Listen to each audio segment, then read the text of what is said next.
हिमाचल और उत्तराखंड की तरह एक प्राकृतिक त्रासदी केरल में भी आई। केरल के वायनाड में लैंडस्लाइड की घटना के 3 दिन हो चुके हैं और मौत का आंकड़ा अब भी बढ़ता जा रहा है। वायनाड में अब तक 189 लोगों के मारे जाने की पुष्टि हो चुकी है, लेकिन दावा किया जा रहा है कि वायनाड के इस इलाके में लैंडस्लाइड से 250 से ज्यादा लोगों की मौत हुई है। एनडीआरएफ, आर्मी, नेवी और एयरफोर्स सब मिलकर रिलीफ के काम में जुटे हुए हैं। आज राहुल गांधी और प्रियंका गांधी वाड्रा भी यहां आए। राहुल और प्रियंका ने पहले घटनास्थल पर आकर ये देखा कि तबाही कितनी बड़ी है और इसके बाद दोनों ने रिलीफ कैंप जाकर पीड़ितों का हालचाल जाना। राहुल गांधी ने कहा कि जितना वो सोच रहे थे ये ट्रेजेडी उससे भी बड़ी है। राहुल के मुताबिक आज उन्हें उतना ही दुख हो रहा है जितना तब हुआ था जब उनके पिता की मौत हुई थी। प्रियंका गांधी ने भी कहा कि वायनाड के लोगों का दुख देखा नहीं जाता। इस आपदा ने कई परिवारों को हमेशा के लिए उजाड़ दिया है। I feel how I felt when my father died. That I've seen so many people. I remember what I felt when my father died. And here people have not just lost a father. They've lost the whole family. Entire family, brother, sister, mother, father. So I know what I felt. And this is much worse than that. And it's not one person who's feeling it. It's thousands of people who are feeling it. So it's very, very sad. I feel very similar to what my brother feels. We have spent the whole day meeting people who have suffered. It's an immense tragedy. We've met a little boy who was holding on for 6 hours trying to save his mother and he failed. Not just his mother, his whole family. His whole family.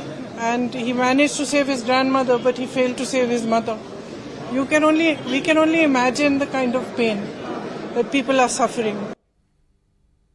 Wayanad में relief and rescue operation के लिए केंद्र और राज्य सरकार दोनों ने अपनी पूरी ताकत झोंकी हुई है, लेकिन तबाही का स्केल इतना बड़ा है कि हालात सामान्य होने में अभी महीनों लगेंगे।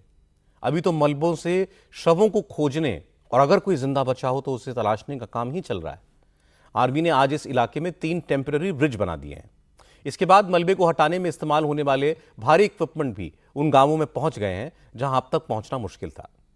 मुंडक्कई गांव में सबसे ज्यादा तबाही हुई है, लेकिन आज सुबह तक वहां रेस्क्यू टीम्स नहीं पहुंच पाई थी क्योंकि पूरे रास्ते में 20-20 फीट तक कीचड़ और भारी पत्थर थे।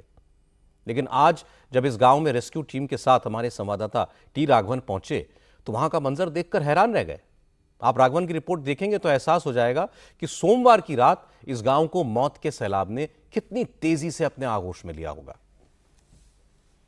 मुंडक्कई टाउन में एक एलिवेटेड जगह से हम आपको ये तस्वीरें समझाने की कोशिश करते हैं। देखिए किस तरह से बर्बादी और तबाही यहाँ पर मची है।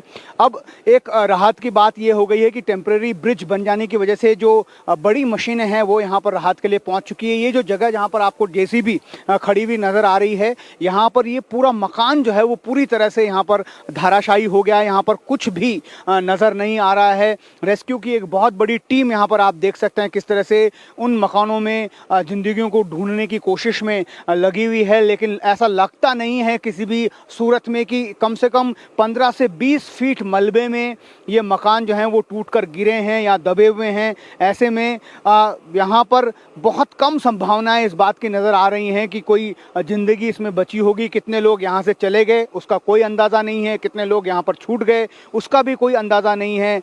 जो गाड़ियाँ यहाँ पर नज़र आ रही हैं, जो बाइक्स हैं, जो कार हैं, जो टूटी हुई अवस्था में, इससे ऐसा लगता है कि अगर लोग यहाँ से निकले होते तो अपने साधनों के साथ चले गए होते।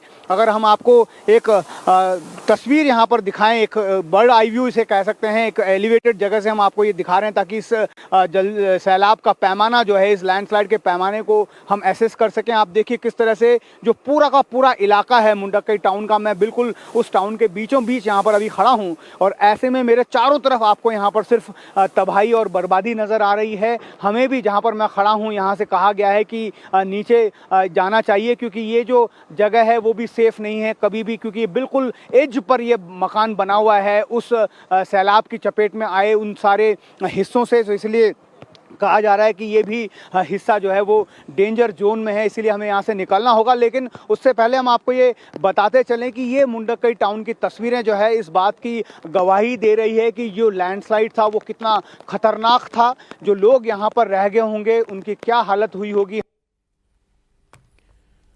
वायनाड में रेस्क्यू के काम में सबसे बड़ी दिक्कत मौसम है।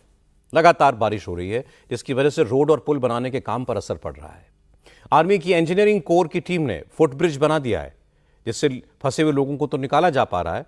आर्मी ऑफिसर्स का कहना है कि रेस्क्यू ऑपरेशन में कल की तुलना में कुछ तेजी आई है, लेकिन हालात बहुत ज्यादा खराब हैं। इसलिए मलबे के नीचे दबी लाशों को खोजने में अभी वक्त लगेगा।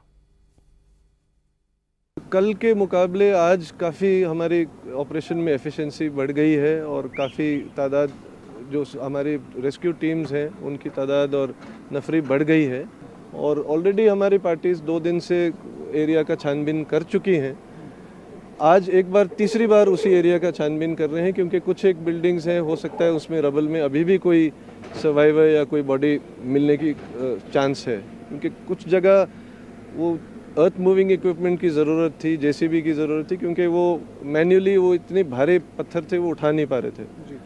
तो जैसे कि कल दोपहर को एक जगह थी जहां हम घंटों घंटों कोशिश कर रहे थे कि वहां ऊपर स्लैब उठाएं, वो फिज़िकली मैन्युअली नहीं उठ रहा था। वो जेसीबी आए 5 मिनट में उसने वो स्लैब उठाया और उसके नीचे हमें एक बॉडी और एक जिंदा इंसान मिला, उनको हम रेस्क्यू कर पाए।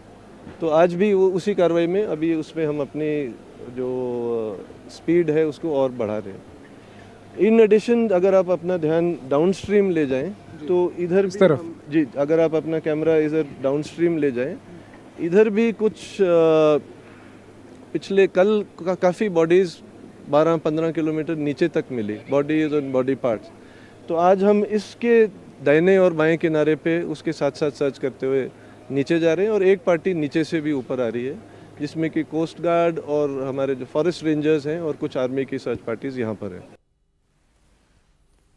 केरल का वायनाड हो या फिर उत्तराखंड और हिमाचल, हर जगह बादल फटे हैं।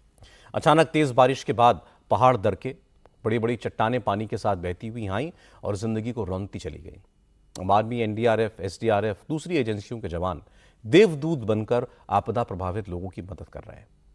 केंद्र सरकार राज्य सरकारों के साथ मिलकर राहत और बचाव के काम में जुटी हुई है। अब ये प्राकृतिक आपदा है, इस पर किसी का बस तो चलता नहीं, इसलिए इसमें पॉलिटिक्स का स्कोप नहीं है।